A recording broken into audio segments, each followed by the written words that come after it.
जी अस्सलाम वालेकुम। Wheeler model की बात करेंगे। व्हील व्हील से निकला है, वो व्हील बोल जानते हैं ना, टायर ऐसे होता है घूमने वाला। तो व्हीलर मॉडल जो है ना, ये व्हील की तरह ही है, ये साइकिलिक मॉडल है। पहले हमने हिल्डर टाबा और टेलर की बात की थी, और उनके मॉडल जो थे ना वो लीनियर मॉडल थे। इस प्रोसेस दूसरा तीसरा चौथा पांचवा एवेल्युएट कर दिया, बात खत्म हो गई। लेकिन जो व्हीलर मॉडल है ना, ये कहता है कि ये साइक्लिक मॉडल है, और एक चीज़ दूसरी तीसरी चौथी पांचवी, फिर इसको इसी तरह सिस्टम करते रहेंगे, चीज़ें ऐसा ऐसा नई ऐड करते रहेंगे। मैं आपको मज़े की बात बताऊं, मेरा पढ़ाने का तरीका भी शायद व्हीलर मॉडल की तरह ही है। मैंने बैच 1 शुरू किया और कोशिश की अच्छा पढ़ाने की, उसके अंदर कुछ कमज़ोरियाँ रह गई, और फिर मैंने बैच 2 शुरू किया। बैच 2 के अंदर मैंने बहुत सी चीज़ें जो बैच 1 में नहीं थी बैच 2 के अंदर पढ़ाई, और उसको चीज़ों को बहुत इम्प्रूव किया।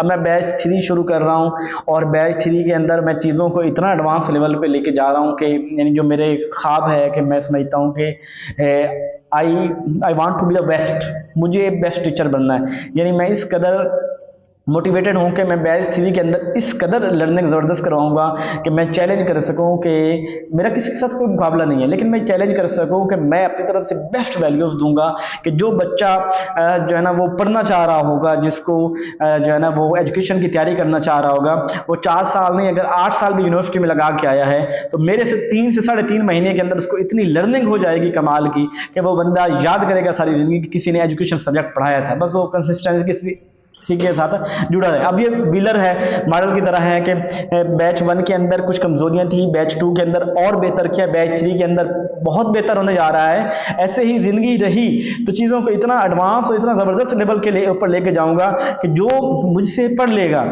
उसको एमफिल में जाए, पीएचडी कर ले, एजुकेशन को जिस सतह के ऊपर पढ़ रहा होगा, वो बंदे को इंतहाई एडवांस लेवल का नॉलेज होगा, और उसका नॉलेज बोलेगा, वो क्लास में बैठा होगा, वो कहीं बात कर रहा होगा, उसका नॉलेज बोलेगा कि यार ये वाली चीज़ मुझे पता है, इसका कंसेप्ट मुझे क्लियर है। अच्छा खैर, तो ये साइक्लिक इन नेचर है, ठीक है। तो ये जो है व्हीलर, इसने बुक लिखी थी करिकुलम प्रोसेस। क्या बुक का नाम है? करिकुलम प्रोसेस बुक के अंदर 1967 के अंदर इसने ये जो है वो व्हीलर मॉडल दिया था।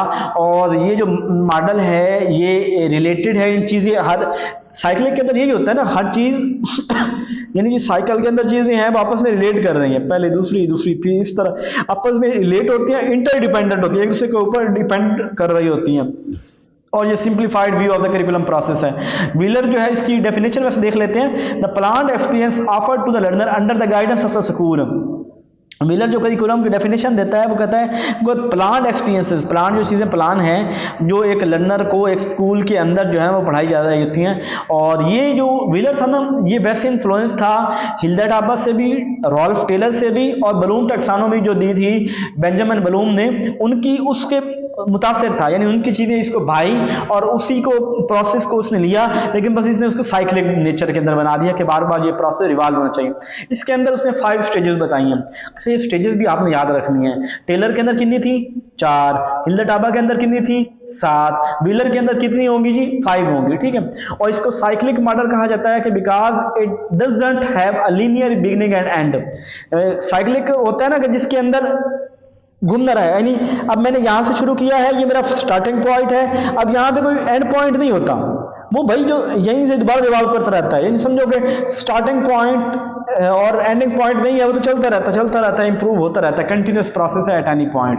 तो ये देख लें, जैसे एम्स है, एम्स गोल्स एंड ऑब्जेक्टिव, ठीक है, स्टार्ट के अंदर आ गया। अब बाकी एम गोल एंड ऑब्जेक्टिव का आपको फर्क का पता है, बड़े लेवल पे देख रहे होंगे तो एम होगा, थोड़े सब्जेक्ट लेवल पे गोल हो जाएगा, और क्लास रूम लेवल के ऑब्जेक्टिव हो जाएगा।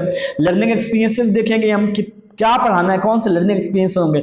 सिलेक्शन ऑफ कंटेंट, कौन सा कंटेंट पढ़ाएंगे जो उसके लिए सूटेबल है, जो हमारे उस ऑब्जेक्टिव को अचीव करने में, एम्स गोल्स या ऑब्जेक्टिव को अचीव करने में हमारे मदद करेंगे। फिर इन जो लर्निंग एक्सपीरियंस थे, यानी मैंने पहले फलां कंटेंट के साथ फलां एक्सपेरिमेंट रखना है, फलां कंटेंट के साथ फलां, यानी वो कंटेंट को और एक्सपेरिमेंट जो मैंने कहा था कि ये बच्चों को एक्सपेरिमेंट करवाने हैं, ये जो कंटेंट पढ़ाना है उनको अरेंज करना है, और बाद में उसको क्या करना है, एवेल्युएट करना है। एवेल्युएशन के अंदर फिर प्रोसेस को मसला है तो फिर खान फिर एक से शुरू करता है, इस तरह काम चलता रहेगा, ठीक है। एडवांटेज ये है कि कंटिन्यूड एक्टिविटी है भाई, चलता रहता है। कहीं एक दफा फ्लॉप हुआ, कुछ मसले रह गए बैच 2 के अंदर जहां पे मैं चीजों को नहीं सही तरह डिलीवर कर सका, कुछ टाइम की किल्लत किल्लत की वजह से कुछ मैं उसको बेहतर नहीं, बैच 3 के अंदर मैं उसको मजीद बेहतर करूँगा। Incorporates new information to the curriculum, जो नई इन्फॉर्मेशन है करिकुलम के अंदर वो शामिल करेंगे। Views curriculum element as inter related, हर चीज़ जो है वो इंटर रिलेटेड होगा, इंटरडिपेंडेंट होगा। और यहाँ पे फीडबैक भी मिल गया है, एवोल्यूशन के ऊपर मुझे फीडबैक मिला तो मैंने प्रोसेस फिर से शुरू कर दिया है कि भाई जो है ना मैंने उसको बेहतर करना है, मुझे फीडबैक मिला कि ये चीज़ें होनी चाहिए, तो भाई अगले सर्कल के अंदर जो है ना वो चीज़ें वो होगी। ये सिचुएशन एनालिसिस के सिचुएशन के ऊपर फोकस कर रहा होता है, हालात कैसे हैं उसके अकॉर्डिंग ये फोकस करता है। Evaluate at a stage where it finding are feedback into objective, बस एवेल्युएट करते हैं उसको। अच्छा ये टाइम कंज्यूमिंग है भाई, जो चीज़ चलती रहती है इंप्रूवमेंट वो टाइम कंज्यूमिंग होती है। और मैं आपको मजे की बात बताऊँ, मैंने ना 3rd बैच का जो है ना वो कोर्स आउटलाइन डिज़ाइन की, नए टॉपिक भी शामिल करने, मैंने कोशिश की 3 महीने, मैंने बहुत कोशिश की, मैं 3 महीने पे लेके नहीं आ सका, 3.5 महीने बन गया। यानी कि चीज़ें इतनी ज़रूरी थी कि उनको काटा नहीं जा सकता था। अच्छा it is difficult to locate नहीं किया जा सकता कि इशू कहाँ, क्योंकि तो बार बार हमने उसको रिवाइज करते रहना है। अब मैं नहीं कह सकता कि फलां इशू, क्योंकि अगली दफ़ा वो इशू रिमूव हो जाएगा, फिर फलां अगली दफ़ा इशू रिमूव हो जाएगा।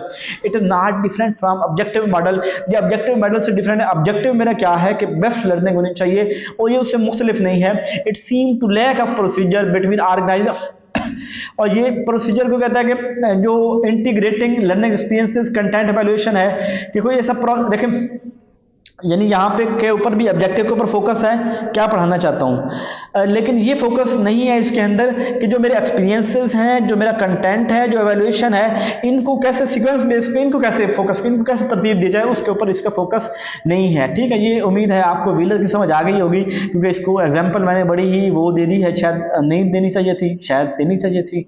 अच्छा अपना ख्याल रखिएगा, दुआ में याद रखिएगा। जज़ाकल्लाह।